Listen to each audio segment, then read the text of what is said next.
नमस्कार, मेरा नाम है मनीषा सिंह और आप सबका स्वागत है हमारे YouTube चैनल हमारा प्रशासन पर।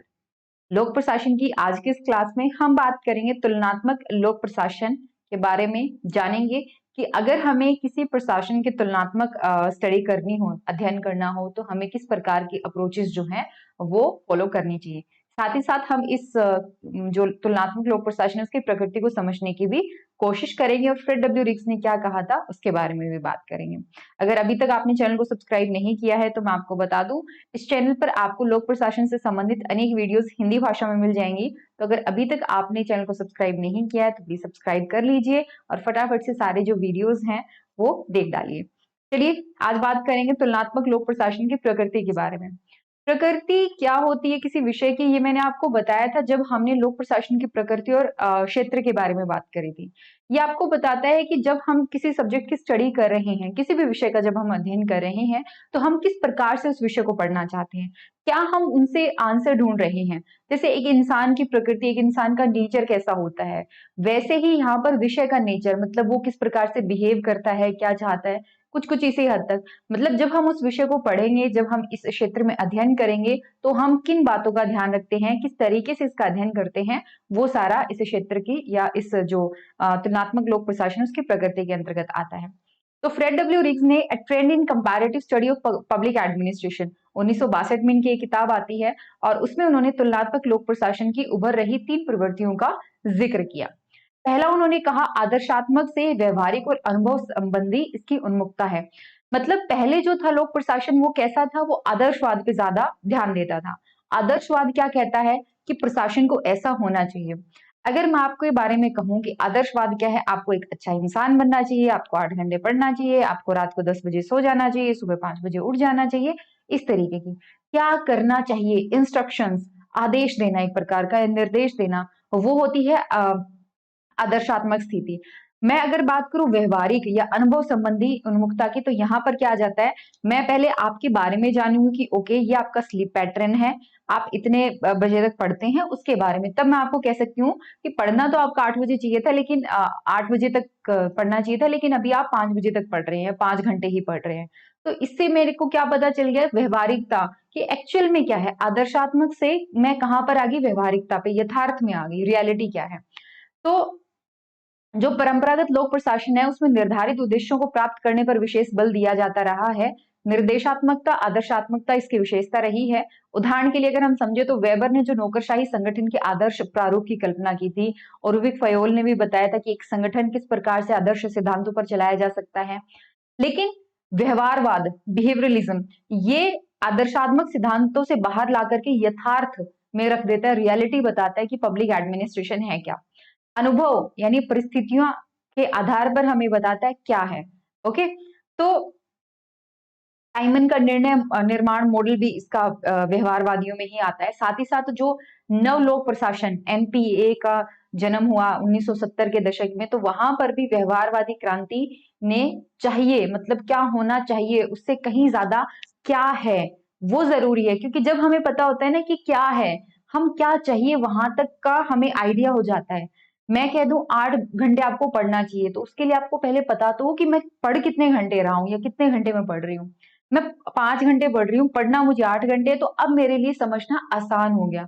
अदरवाइज मैं बस एक ही रट लगाए बैठी रही हूँ कि 8 घंटे पढ़ना है, 8 घंटे पढ़ना है, ये देखा ही नहीं कि अभी कितना पढ़ रहे हैं।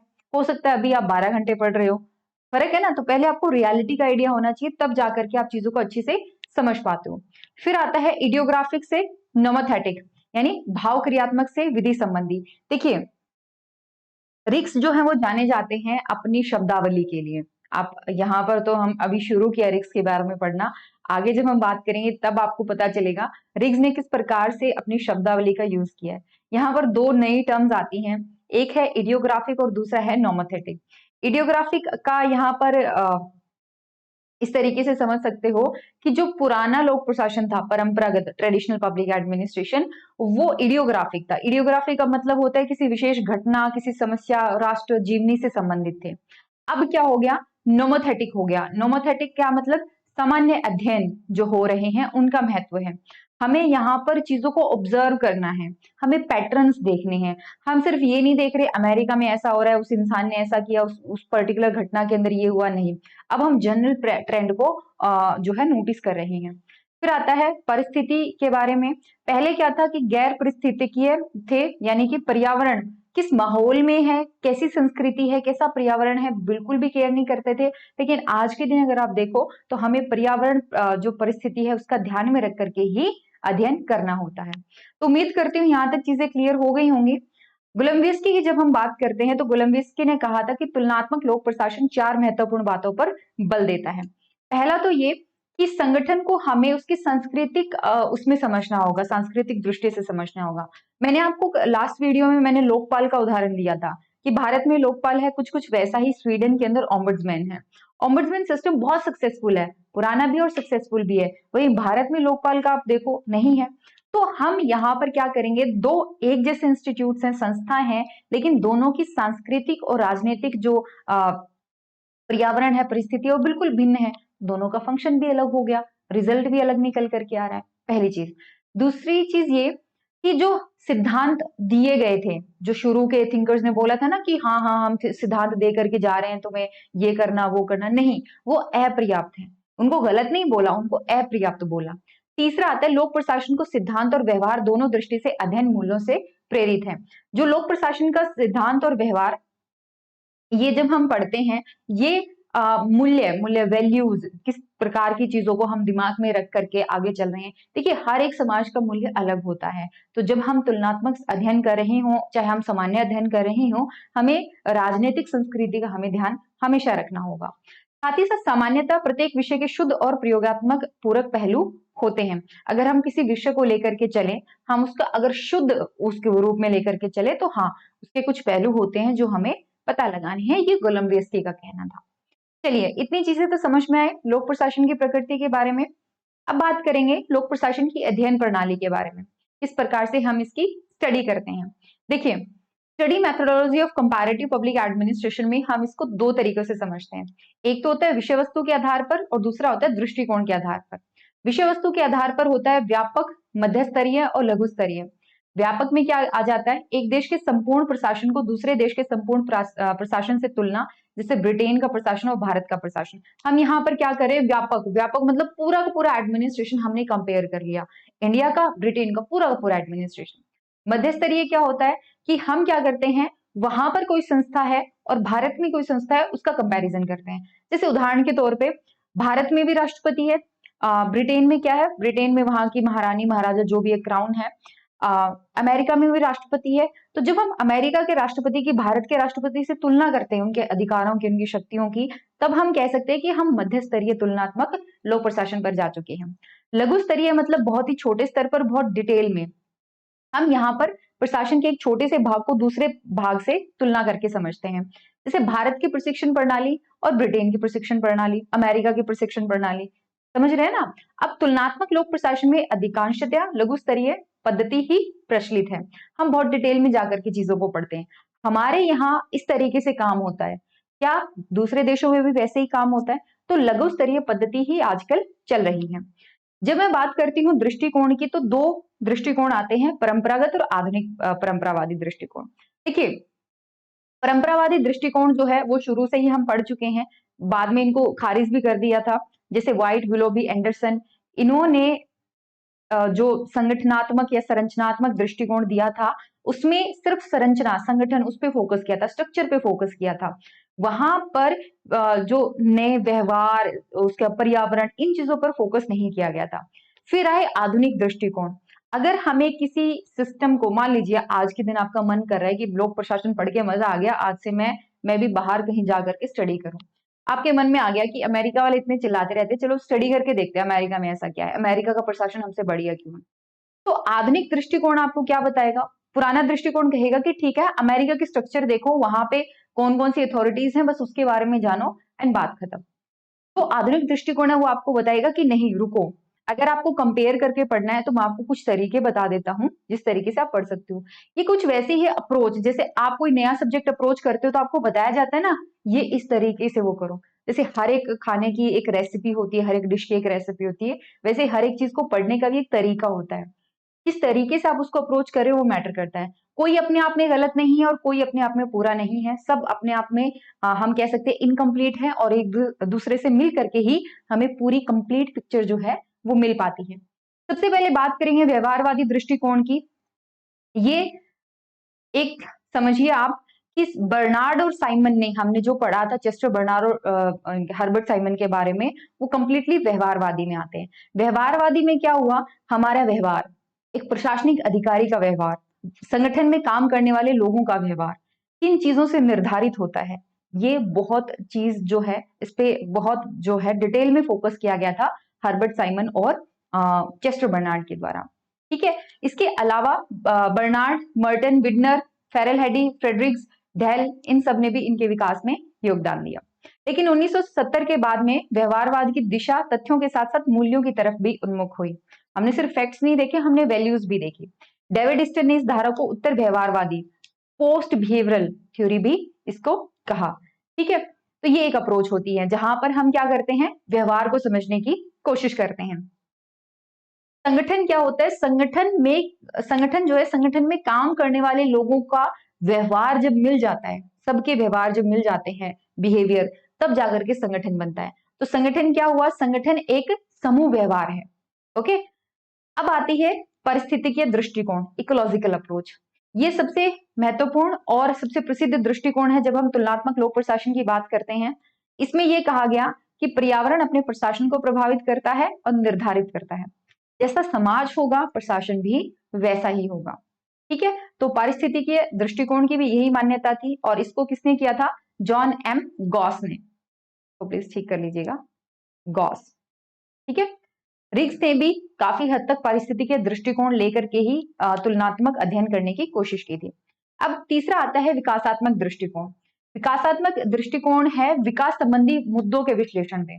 जैसे हमारे यहाँ प्रशासनिक मशीनरी कैसी है, उसकी क्षमता कितनी है, अनुकूलता, ये सारी चीजें आ जाती है। विकास कार्य कैसे हो रहे हैं, डेवलपमेंट कितनी हो रही है। तो यह दृष्टिकोण रिग्स ने भी अपनाया था, बट इसके अलावा विडनर, ग्रांट, इनके द्वारा भी अपनाया गया। संरचनात्मक कार्यात्मक उपागम, इसको समझिए, हर एक काम को करने के लिए एक अलग इंसान है। आपको वेल्डिंग करवानी है, उनके पास जाओ। आपको गोल्ड का कुछ लेना है, गोल्ड स्मिथ के पास जाओ। आपको खाना खाने का मन है, रेस्टोरेंट में जाओ, होटल में जाओ, राइट। यानी हर एक काम को करने के लिए एक स्पेशलिस्ट होता है, एक अधिकारी होता है। तो वैसे ही आप इसको समझिए कि हर एक फंक्शन को परफॉर्म करने के लिए एक क्या है, स्ट्रक्चर है। हर एक कार्य के लिए एक संरचना है। ये अलग अलग समाज में अलग अलग मिलती है। अगर हम बात करें पुराने समाज की या परंपरागत लोक प्रशासन की, उसमें ये था कि सारा काम सरकार ही कर रही है, सब कुछ सरकार के अंतर्गत आ रहा है। लेकिन धीरे धीरे क्या हुआ, जो काम थे वो डाइवर्सिफाई होने लगे, थोड़ा अलग अलग होने लगे, और हमें क्या समझ में आया कि संरचना, अगर हमें समझनी संरचना और उनके कार्यों को भी हमें समझना होगा। ये धीरे धीरे सारे सामाजिक विज्ञान के विश्लेषण के लिए एक आवश्यक उपागम बन चुका था। इसके प्रमुख विद्वान हैं टालकट पार्सन्स, फ्रेडरिक्स, एक्सेट्रा। अच्छा, अगर नहीं समझ में आया तो मैं फिर से आपको बता देती हूँ संरचनात्मक कार्यात्मक उपागम के बारे में। मान लीजिए हम समझ के चलते हैं, कोई संरचना है, जैसे उदाहरण के तौर पे मान लीजिए आपके देश में कानून व्यवस्था जो है वो संभालने का काम दे दिया किसको, गृह मंत्रालय को। अब गृह मंत्रालय जो है वो कानून व्यवस्था संभालता है, उसको कुछ पैरामिलिट्री चाहिए होती है, जिसको हम CAPF बोलते हैं, central armed personal force, armed police force. ठीक है, अब इसको समझिए, CAPF में हर एक रीजन के लिए एक अलग है। जैसे ITBP हो गया, असम राइफल्स हो गया, BSF हो गया। ठीक है, इस तरीके से अलग अलग है। ये अलग अलग क्यों है, क्योंकि ये उस एरिया के रिक्वायरमेंट के हिसाब से है। मतलब हर एक अलग फंक्शन को परफॉर्म करने के लिए अलग स्ट्रक्चर बना दी हमने। ठीक है, तो इसी बेसिस पे हम ये देखते हैं कि किसी भी देश में काम तो लगभग सब में सेम ही होता है। ऐसा तो नहीं है कि वहां पे कानून नहीं बनाए जाते, या भारत में कानून नहीं बनाए जाते, या ब्रिटेन में कानून नहीं बनाए जाते। बिल्कुल बनाए जाते हैं। कानूनों को लागू करने की भी जिम्मेदारी सबकी होती है, पर कौन कौन सी संस्थाएं इन कामों में लगी हुई हैं, जब हम उनकी स्टडी करते हैं, संस्था के साथ साथ उनके कामों की भी स्टडी करते हैं, तब हम बात करते हैं किसकी, संरचनात्मक कार्यात्मक उपागम की। अब उम्मीद है चीजें समझ में आ गई होंगी। अब बात आती है व्यवस्था दृष्टिकोण या प्रणाली दृष्टिकोण की। ये क्या कहता है, ये 1920 में शुरू में ये जीव विज्ञान में, बायोलॉजी में यूज किया गया था, पर ये समाज शास्त्र में यूज किया गया टालकट पार्सन के द्वारा, और लोक प्रशासन में इसको यूज किया था चेस्टर बर्नार्ड ने। डेविड स्टन का भी नाम आता है, चेस्टर बर्नार्ड का भी आता है, पर लोक प्रशासन में चेस्टर बर्नार्ड ने व्यवस्था सिद्धांत को अपनाया था। व्यवस्था सिद्धांत हमें क्या कहती है कि पूरा एक तंत्र बना हुआ है।